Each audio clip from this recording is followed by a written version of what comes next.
I had a pretty troubled childhood. Parents were never there. Extended family weren't interested.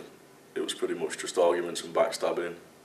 That led me to have a problem with drugs and alcohol at an early age, sort of 12, 13, which continued until I was in my late teens, early 20s. When I settled down, got into work properly, relationships, which all went pear-shaped in one way or another. Experienced homelessness a few times, the last time being the worst, resulted in a deep depression, and I ended up attempting suicide, which was the point that made me realise that there were better things in life, and that rock bottom is not a place to be, not for me or anybody, but I had to be there to realise it. Spent some time in hospital, under section and voluntarily, which was extremely useful. They put me in contact with a lot of organisations that I could either just talk to or just people that had experience in the same life experiences that I'd just been through. And after that, put me in contact with the YMCA, which helped me further my progress, building my life back together, making me a stronger person. How did you end up being in a situation that you were homeless, and what was it like? That was a dispute with my parents over the amount of rent I should pay a week. At the time, they were putting my sister through college, which I wasn't allowed because they couldn't afford it. She paid no rent. I was paying £40 a week. Because I earned £180 a week, they wanted £60 a week, and I thought that was just uncalled for. I wasn't in the house that much, so I just basically slept there, and they said, well, if you don't want to pay it, you know where the door is. So it was pretty shocking, to be honest with you. Turfed out on the streets over a few quid by my own parents, and ended up living with friends. People that I worked with, their families took me in, and I was just lucky, I suppose, that I had a lot of good people around me at that particular time. That being just the first time that I was homeless. I mean, it's happened twice again since then. And sort of the second time wasn't for very long at all. I was like absolutely on the streets, homeless for 3 months until I got a council flat, and the third time being just before I went into hospital. So it's pretty horrific, really, when you've got nobody and nothing. It's the worst feeling ever. You said when you were in hospital you were put in touch with all sorts of different organisations, people that you could talk to. How important is it to be listened to when you're in a situation of rock bottom or vulnerability on the streets? It's extremely important. Sometimes professionals can seem quite patronising, although maybe they don't want to be seen that way, maybe they don't mean it intentionally.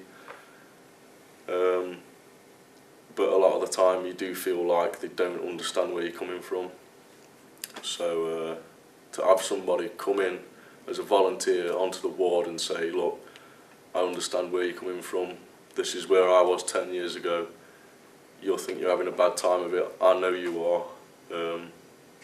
Just to have somebody there that understands that you can just say, well, this is what happened, you know, I went through a bin for this, or I slept on a step here, and little things like that that don't necessarily mean that much to somebody that doesn't know, but it's nice to have a connection, a real connection with somebody.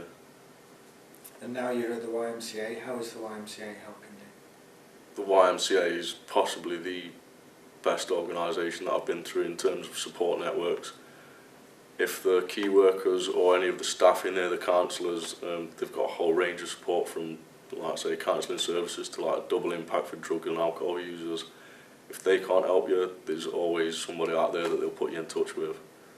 Always. I've never been failed by the YMCA. And what role do key workers have in that? In that respect, my key worker, we get on very well. He's somebody that I can talk to about just about anything, be it just quick chat about my housing or the way things are going. If I've got a complaint, he'll listen to me. If I've had a good day, we can sit down and have a coffee and a chat, just with somebody to talk to and, you know, say how well my day's gone, as opposed to just going back to my room and sitting down and thinking, yeah, well, that was good, but it'd be nice to share it with somebody. It's more than a point of contact. It's more like having, I don't know, sort of an uncle, say. I can't really put it in any other words than that. Having been through what you've been through, is there a point in your story, in your life, that somebody could have intervened and made a difference, be that somebody else or yourself? Yeah, there were a few points I would have said where people could have intervened, like a lot of the trouble when I was young was more my father than my mother. He was very controlling.